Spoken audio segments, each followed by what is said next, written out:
ಭಾರತದ ಎಲ್ಲ ಪ್ರಜೆಗಳಿಗೆ ಸಾಮಾಜಿಕ, ಆರ್ಥಿಕ ಮತ್ತು ರಾಜಕೀಯ ನ್ಯಾಯವನ್ನು, ವಿಚಾರ, ಅಭಿವ್ಯಕ್ತಿ, ನಂಬಿಕೆ, ಧರ್ಮ ಮತ್ತು ಉಪಾಸನೆಯ ಸ್ವಾತಂತ್ರ್ಯವನ್ನು, ಸ್ಥಾನಮಾನ ಮತ್ತು ಅವಕಾಶಗಳ ಸಮತೆಯನ್ನು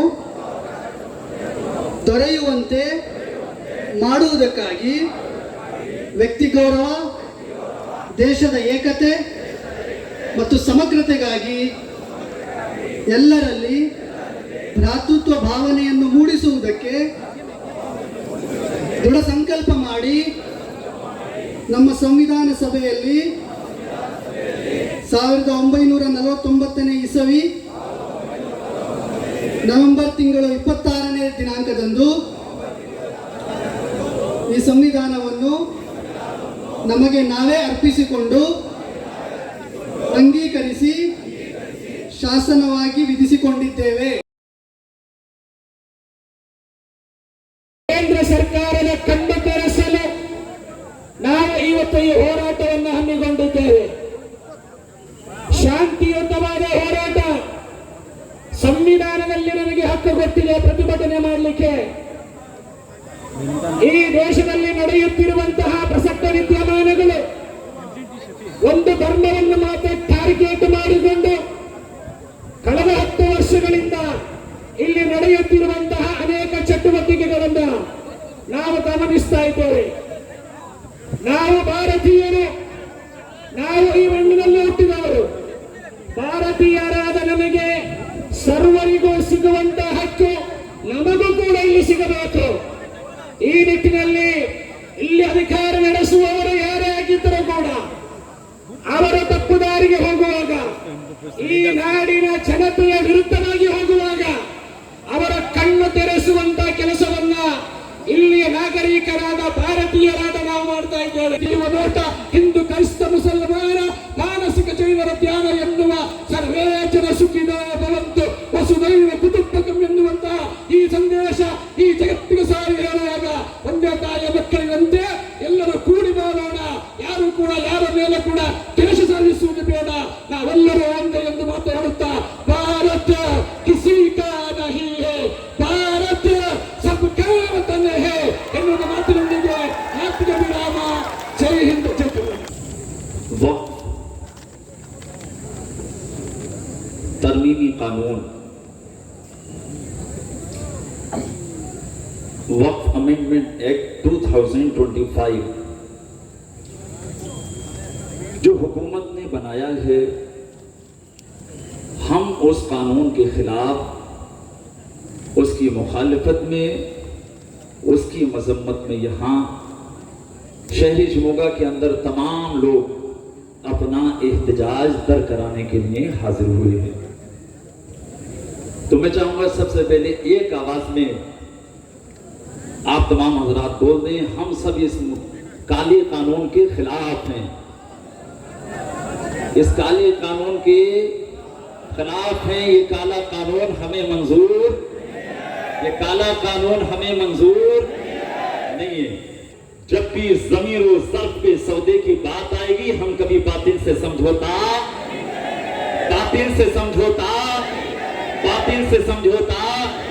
नहीं करेंगे। आप तो हमारे मुल्क की सरहद की हिफाजत नहीं कर पा रहे।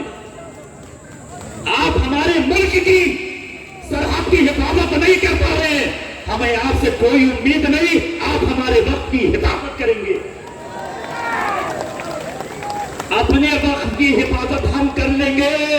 आपको जो काम दिया गया है, आप अगर सच्चे चौकीदार हो तो हिंदुस्तान की सरहद की हिफाजत करो। पाकिस्तान जो एक दहशतगर्द मुल्क है, वहां से दहशतगर्द आते हैं और हिंदुस्तान के निहत्ते शहरियों को मार के चले जाते हैं। आप नींद में सोए रहते हैं, आपको पता नहीं चलता।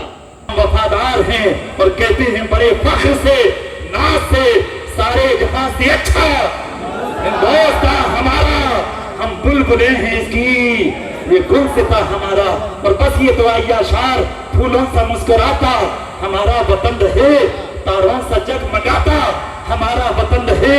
इस मुल्क से अंधेरा जहालत का दूर हो, इल्म हुनर सिखाता हमारा वतन रहे। अस्सलाम वालेकुम व रहमतुल्लाह। जिससे मुल्क बनाया जा रहा हो, जिससे मुल्क को तरक्की पर ले जाया जा रहा हो, ऐसी तरमीम उसमें की जा सकती है। जब दस्तूर बनाया तो उसमें वक्फ को शामिल किया गया कि मुसलमानों के यहाँ एक वक्फ है, ये सबके यहाँ, तमाम बिरादरान वतन के यहाँ अलग अलग नामों से ये वक्फ मौजूद है। हमारे हिंदू भाइयों के यहाँ भी है, ईसाइयों के यहाँ भी है, क्रिश्चियनों के यहाँ भी है, बौद्ध के यहाँ भी है, हर मजहब के मानने वालों के यहाँ वक्फ है, उसके नाम अलग अलग हैं जी। सबकी अपनी औकाफी जायदादें हैं, 1 करोड़ पर मुश्तमिल है। क्रिश्चियनों की 1 करोड़ पर मुश्तमिल जमीनें हैं, हमारे हिंदू भाइयों की 1 करोड़ पर मुश्तमिल जमीनें हैं।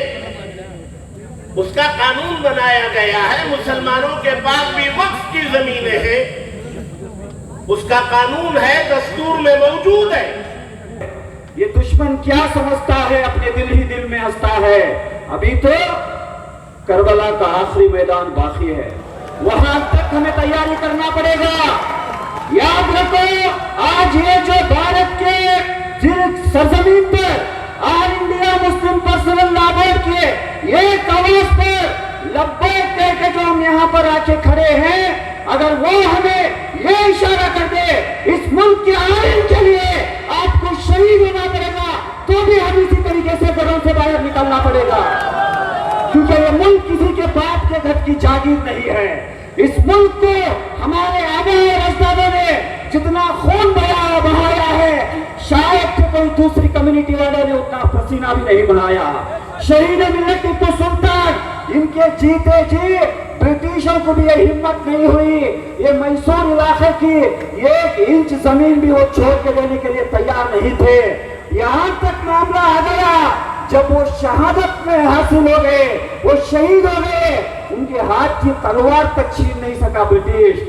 आज मुसलमानों से 20 करोड़ मुसलमानों से अल्लाह के नाम पर दी गई वक्फ की मिल्कियत को छीनने, आज का नमरूद, आज का ये मोदी अगर आएगा तो क्या हम देने के लिए तैयार हैं? बिल्कुल तैयार नहीं। इसके लिए किसी भी तरीके की कुर्बानी क्यों ना लेना पड़े, क्योंकि ये मेरे तुम्हारे घर की जागीर नहीं, खुदाबंद खुद्दूस के नाम पर वक्फ की गई जमीन की 1 इंच जमीन भी हम छोड़ के देने के लिए तैयार नहीं। ये एक जिंदा दिली का एक मिसाल आज हमें शुमगा की सरजमीन से देना है। ये पूरे मुल्क को ये बातें पहुंचना है। ಇವತ್ತು ನಾವಿಲ್ಲಿ ಸೇರಿರುವಂತ ಮುಖ್ಯ ಉದ್ದೇಶ ಈ ಕರಾಳ ವಕ್ಫ್ ತಿದ್ದುಪಡಿ ಮಸೂದೆ ಏನಿತ್ತು ಅದು ಆಕ್ಟ್ ಆಗಿ ಇವತ್ತು ಮಾರ್ಪಟ್ಟಿದೆ. ಆಕ್ಟ್ ಆಗಿ ಮಾರ್ಪಡಲಿಕ್ಕೆ ಕಾರಣ ಏನು ಅಂತ ಹೇಳಿದ್ರೆ, ಅದು ರಾಜ್ಯಸಭೆ ಮತ್ತು ಲೋಕಸಭೆಯಲ್ಲಿ ಪಾಸ್ ಆಗಿ ಪ್ರೆಸಿಡೆಂಟ್ ಆಫ್ ಇಂಡಿಯಾ ಸಿಗ್ನೇಚರ್ ಮಾಡಿದ್ದಾರೆ ಎಂಬ ಕಾರಣಕ್ಕೆ ಅದು ಆಕ್ಟ್ ಆಗಿದೆ. ಆದ್ರೆ ನಿಮಗೆ ಗೊತ್ತಿರಲಿ, ಇದೇ ಲೋಕಸಭೆ, ರಾಜ್ಯಸಭೆ ಮತ್ತು ಪ್ರೆಸಿಡೆಂಟ್ ಆಫ್ ಇಂಡಿಯಾ ಪಾಸ್ ಮಾಡಿದಂತಹ ಕರಾಳ ಕೃಷಿ ಕಾಯ್ದೆಯನ್ನ ಈ ದೇಶದ ಅನ್ನದಾತರು, ಮಣ್ಣನ್ನು ಗುದ್ದಿ ನಮಗೆ ಅನ್ನವನ್ನ ನೀಡುವಂತಹ ಅನ್ನದಾತರು 1 ವರ್ಷಗಳ ಕಾಲ ಡೆಲ್ಲಿಯ ಸಿಂಗು ಭಾಗದಲ್ಲಿ 700 ರೈತರು ಹುತಾತ್ಮರಾದ್ರು. ಆದ್ರೆ ಅವರು ಹೋರಾಟದಿಂದ ಹಿಂದೆ ಸರಿದಲೆ ಆ ಕಾಯ್ದೆಯನ್ನ ಹಿಂಪಡೆಯುವಂತಹ ಹೋರಾಟವನ್ನು ಏನ್ ಮಾಡಿದ್ದಾರೆ, ಅದು ಈ ದೇಶದ ಸಂವಿಧಾನದ ವಿಶೇಷತೆ. ಡಾಕ್ಟರ್ ಬಾಬಾ ಸಾಹೇಬ್ ಅಂಬೇಡ್ಕರ್ ಕೊಟ್ಟಿರುವಂತಹ ಸಂವಿಧಾನದಲ್ಲಿ ಪಾರ್ಲಿಮೆಂಟ್ ಅಲ್ಲಿ, ರಾಜ್ಯಸಭೆ, ಲೋಕಸಭೆಗಳಲ್ಲಿ ಜನ ವಿರೋಧಿ, ಸಂವಿಧಾನ ವಿರೋಧಿ, ಜೀವ ವಿರೋಧಿ, ಮಾನವ ವಿರೋಧಿ ಮಸೂದೆಗಳು ಬಂದಾಗ ಬೀದಿ ಸಂಸತ್ತಿನ ಮುಖಾಂತರ ಸೋಲಿಸುವಂತಹ ಒಂದು ಪವರ್ ಅನ್ನ ನಮ್ಮ ಸಂವಿಧಾನ ನಮಗೆ ನೀಡಿದೆ. शहीद मिल्लत टिप्पू सुल्तान के खानदान का शेर है मुसलमान, तभी तो लाखों हजारों में भी पहचाना जाता है मुसलमान। मुल्क में तुम देख लो, गलियों से, बाजारों से की मेहराबों से आंधियों